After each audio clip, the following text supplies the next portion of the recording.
Good evening. My name is Bryan O'Malley. I'm with Consumer Directed Action of New York.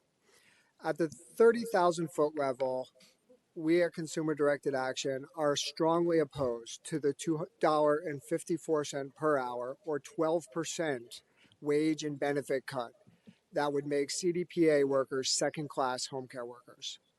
We have deep concerns about the unidentified $200 million in cuts. We support the proposal by Senator Rivera and Assemblymember Paulin to repeal eligibility cuts set to take effect this year that would deem thousands not disabled enough for personal care. And we also support the Home Care Savings and Reinvestment Act, which would phase out MLTCs and replace them with care managers without a profit motive to deny care and fee-for-service Medicaid payments for transparent payment. Coming down from 30,000 feet, this budget forces us to ask questions fundamental to what we want Medicaid to be. Regarding the governor's proposed wage and benefit cut for CDPA workers, I ask, if your salary were cut by 12%, would you look for new work?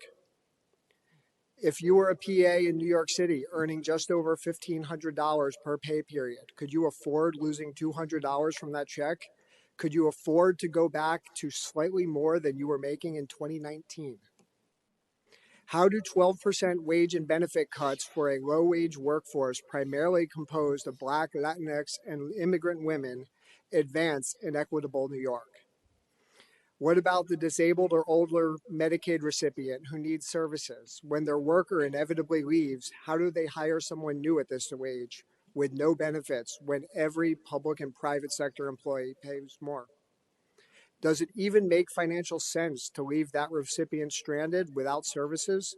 CMS and others put the cost of a stage 4 pressure sore at $125,000, meaning less than 1% of consumers developing pressure sores as a result of cutting wages wipes out any savings. And the same can be said for the cuts to eligibility.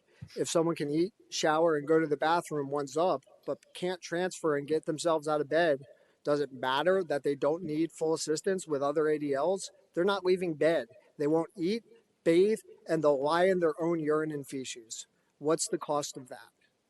Does it advance equity to deny services to an aging community that's growing more impoverished and is increasingly comprised, again, of Black, Latinx, and immigrant elders?